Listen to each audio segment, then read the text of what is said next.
ప్రజాకవి అందశ్రీకి ప్రముఖులు నివాళులర్పించారు. సంతాపం తెలిపారు యూటీవీ సీఈఓ శివ రాచర్ల.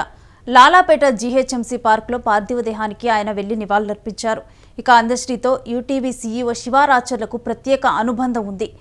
ఇక ఆ అనుబంధాన్ని కూడా తాను గుర్తు చేసుకున్నారు. అందశ్రీ మరణం తీరని లోటను కూడా యూటీవీ సీఈఓ శివ రాచర్ల పేర్కొన్నారు. అర్ధరాత్రి సమయంలో గుండెపోటుతో కూడా అందశ్రీ కుప్పగూలిపోయారు. గట్కేసర్కి అందశ్రీ పార్థివ దేహం తరలింపు చేశారు. ఇక రేపు గట్కేసర్లో అందశ్రీ అంత్యక్రియలు జరగనున్నాయి. అధికారిక లాంఛనాలతో కూడా ఈ అంత్యక్రియలు అనేవి జరగనున్నాయి. ఇక మరోవైపు ప్రజాకవి అందశ్రీకైతే ప్రముఖులు నివాళులర్పిస్తున్నారు. ముఖ్యంగా కూడా ఆయన తెలంగాణ పోరాటంలో కూడా స్ఫూర్తిని ఇవ్వటంలో కూడా ఆ పోరాటాన్ని తన గేయాలతో, తన కవితలతో, తన పాటలతో తెలంగాణలో బతికుండే విధంగా కూడా మొత్తం కూడా ఆ ఉద్యమం ఆ పాట రూపంలో కూడా ముందుకు వెళ్ళే విధంగా కూడా చేసి ఆ తరువాత తెలంగాణ రాష్ట్ర సాధనలో కూడా తనదైన పాత్ర పోషించారు అందశ్రీ. తన గేయాలతో రాజకీయ సాహిత్య రంగంతో పాటు అన్ని వర్గాల ప్రజలు కూడా ఆయనకి సంతాపాన్ని తెలుపుతున్నారు.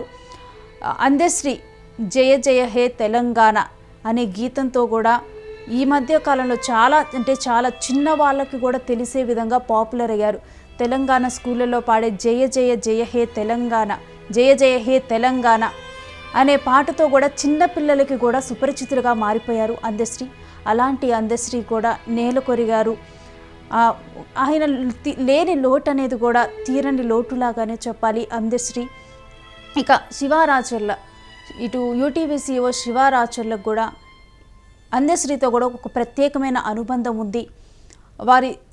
ఇంకా అందశ్రీ చనిపోయిన విషయం తెలుసుకున్న తర్వాత కూడా అక్కడికి వెళ్ళి ఆయన ప్రగాఢ సానుభూతిని తెలియజేశారు. తమ కుటుంబ సభ్యులకు కూడా ధైర్యాన్ని చెప్పి అక్కడ ఆయనకి నివాళులర్పించి తనతో ఉన్నటువంటి అనుబంధాన్ని కూడా గుర్తు చేసుకొని గతంలో వారిద్దరి మధ్య జరిగినటువంటి సంభాషణలు కానీ ఇవన్నీ కూడా గుర్తు చేసుకోవటం జరిగింది.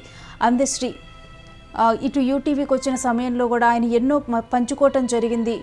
వీటన్నిటి గురించి కూడా ఒక్కసారిగా కూడా గుర్తు తెచ్చుకొని ఆయన చాలా దిగ్భ్రాంతిని వ్యక్తం చేశారు. ఇక అందశ్రీ లేని లోటు అనేది కూడా తీరని లోటు అంటూ కూడా మాట్లాడటం జరిగింది. ఇక లాలాపేట జీహెచ్ఎంసీ పార్కులోనైతే పార్థివ దేహానికి యూటీవీ సీఈఓ శివ రాచర్ల నివాళులర్పించారు. అందశ్రీతో సీఈఓ శివ రాచర్లకు ప్రత్యేక అనుబంధం ఉంది. ఎన్నోసార్లు తాను అందశ్రీని కలిశారు. సాహిత్య రంగంలో ఆయన గొప్ప శిఖరమని కూడా ఆయన పేర్కొనటం జరిగింది. ఇక ఇటు ఆయన లేని లోటు, అందశ్రీ లేని లోటు అనేది కూడా తీర్చలేదన్నారు. అందశ్రీతో ఈ సమయంలో కూడా తనకున్న అనుబంధాన్ని కూడా యూటీవీ సీఈఓ శివ రాచర్ల గుర్తు చేసుకుంటూ కూడా తనకు నివాళులర్పించారు. ఇంకా ఈ విధంగా కూడా అందశ్రీ ఉన్నట్టుండిగా కూడా సడన్గా అందశ్రీ చనిపోవటంతో కూడా ఇది ఒక సంచలన వార్తలానే మారిపోయింది. ఒక్కసారిగా కూడా ఇది దిగ్భ్రాంతిని కలగజేసింది. తెలంగాణలో మనం చూసినా కానీ అందశ్రీకి ఇటు తెలుగు రాష్ట్రాల్లో అని చెప్పాలి, తెలుగు రాష్ట్రాల నుంచి కూడా ఆయనకి నివాళులర్పిస్తూ ఉన్నారు. మరోవైపు అందశ్రీ ఇటు తెలంగాణ గీతం జయ జయ హే తెలంగాణ రచించటంలో కానీ దానికి ఆయన గానం వినిపించారు. ఈ విధంగా కూడా ఆ సమయంలో కూడా ఆయన అక్కడ గానం వినిపించిన దృశ్యాలు కానీ ఇవన్నీ కూడా అప్పట్లోనే జయ జయ హే తెలంగాణ గేయం వచ్చినప్పుడు కానీ అందరూ కూడా అందశ్రీ గురించి, చిన్నపిల్లలు సైతం కూడా అందశ్రీ గురించి తెలుసుకున్నారని చెప్పాలి. అలాంటి అందశ్రీ ఇప్పుడు దూరమైపోవటం జరిగింది. నిన్న రాత్రి ఒక్కసారిగా కూడా ఆయన గత 4 రోజులుగా కూడా జ్వరంతో కొంత బాధపడుతున్నట్లు తెలిసింది. అయితే అలాంటి వ్యక్తి ఒక్కసారిగా కూడా కుప్పగూలిపోవటం, అదే సమయంలో ఫ్యామిలీ హాస్పిటల్కి తీసుకొని వెళ్ళిన సమయంలో అందశ్రీ చనిపోయారని తెలియజేయటం కూడా తరువాత యావత్ సాహితీ రంగాన్ని కూడా చాలా దిగ్భ్రాంతికి గురి చేసింది.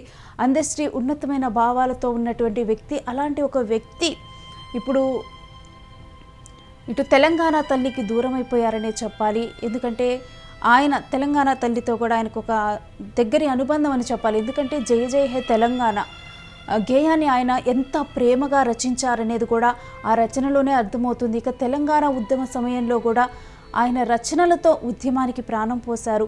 ఆయన పాటలతో ఉద్యమానికి ప్రాణం పోశారు. ఆ విధంగా కూడా ఆయన కూడా ఉద్యమంలో ఒక భాగమై నడిచారు. అటువంటి అందశ్రీ కూడా ఇప్పుడు నేల కొరగటం అయితే తీవ్ర దిగ్భ్రాంతికి గురి చేస్తుంది. అందశ్రీ లేని లోటు తీరనదంటూ కూడా ప్రతి ఒక్కరు కూడా అందశ్రీ గురించి అయితే అంటూ ఉన్నారు. ఇక ఆయనకి నివాళులర్పిస్తూ ఉన్నారు. ఇటువంటి సమయంలో వాళ్ళ కుటుంబానికి కూడా, ఎందుకంటే ఆయన అనుకోకుండా కూడా మృతి చెందటం అనేది జరిగింది. ఇక ఆయన కుటుంబానికి కూడా దేవుడు అందశ్రీ మరణాన్ని తట్టుకునే శక్తిని ఇవ్వాలంటూ కూడా అక్కడికి వెళ్ళిన వాళ్ళు కూడా మాట్లాడుతున్నారు. ఇక ఈ సమయంలోనే యూటీవీ CEO కూడా అక్కడికి వెళ్ళటం జరిగింది, శివారాచర్ల. ఇక అందశ్రీని కడసారిగా చూడటము, ఆ సమయంలో గతంలో ఎన్నోసార్లు కూడా ఇటు యూటీవీ CEO శివారాచర్ల అందశ్రీని కలిసినప్పుడు వాళ్ళు మాట్లాడుకున్న మాటలు, సంభాషణలు, అవన్నీ కూడా వాళ్ళు మాట్లాడుకున్న ఉన్నత భావాలు, సమాజం పట్ల ఉన్నటువంటి అవగాహన, ఇటువంటి అంశాలన్నింటినీ కూడా వారు మరోసారి చరిత్ర పట్ల వారు మాట్లాడుకున్న సంభాషణలు, ఇటువంటి ఎన్నో అంశాలను కూడా గుర్తు తెచ్చుకొని అతనైతే ఇటు యూటీవీ CEO బాధపడటం జరిగింది. ఇక కడసారిగా కూడా ఆయనకి నివాళులర్పించేందుకు కూడా అక్కడికి వెళ్ళటం జరిగింది.